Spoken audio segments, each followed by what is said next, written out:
Now, we're not usually a new game review channel, and I like to stick to the safety of the old stuff, but Subnautica is a game I think can actually fall into both, as I added it to my Steam wishlist 3 years ago. After being stung a few times before, I held out on getting it to see if it actually would leave the so-called early access that a lot of games just perpetually stay in. But praise Jesus and the Mother Mary, here it is, in the full release. I'll try and keep this spoiler free, as part of the joy of this game is finding the stuff for yourself. The footage in the background is not going to match what I'm saying either, as for the purpose of recording and differentiating from 3 years of early access videos, I'm playing it here in VR. I didn't record a huge amount though, as honestly, it made me feel as sick as a dog. Is this some sort of total immersion experience? If someone was just throwing buckets of water at me, I could truly understand what it would be like to be in urgent need of medical attention on an alien water planet. Single player games may be withering in their representation in the survival genre, but what Unknown Worlds Entertainment have achieved here is brilliant.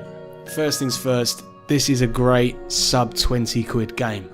That's not patronising by stating that mid price point. This is what we need more of. In less than 20 hours, I'd got the ending. There's still plenty more to find, and most things I haven't built, but for those 20 hours, I completely got my money's worth. I can't be putting 100 hours in before I can make a gun, like some other games. There is a big, but not huge amount of content. There's a large, but not massive map to explore. You can change the settings and play it in a different way if you don't want to worry about having to keep getting big gulps of air and turning fish into water.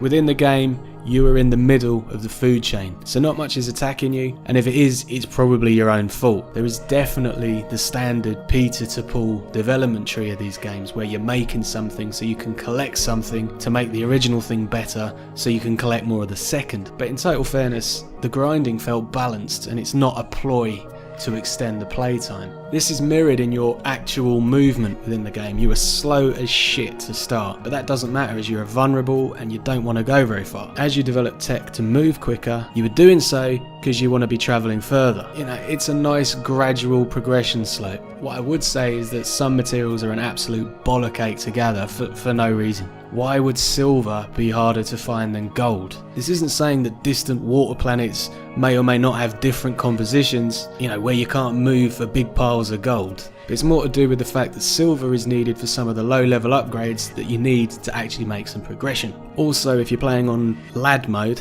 there is death, and at the start probably a lot of it, but all you do is drop some stuff and start back from the escape pod, so it's an inconvenience rather than a roadblock.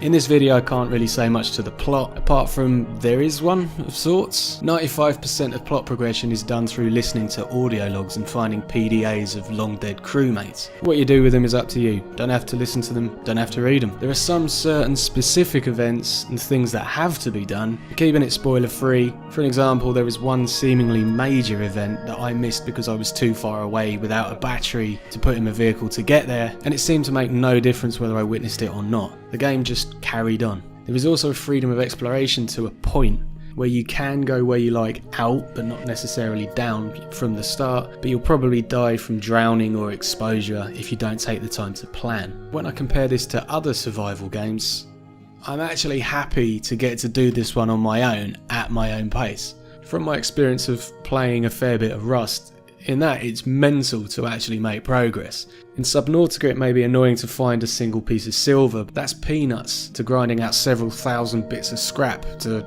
only get raided when you go offline. This is also a really pretty game. Like, in the daytime it's so bright, it's crazy neon colours, magical. But at night it's a mixture of Spook City and Cyberdog in Camden. All in all, I'm giving this a very, very solid recommendation. The sound, gameplay, the design, even the plot, it's all there. You want to be leaving the VR out though, you know, unless you're one of those hard cases that don't even act scared on the big boy rides at Alton Towers. So here we say subscribe, comment, all that jazz really helps. Cheers!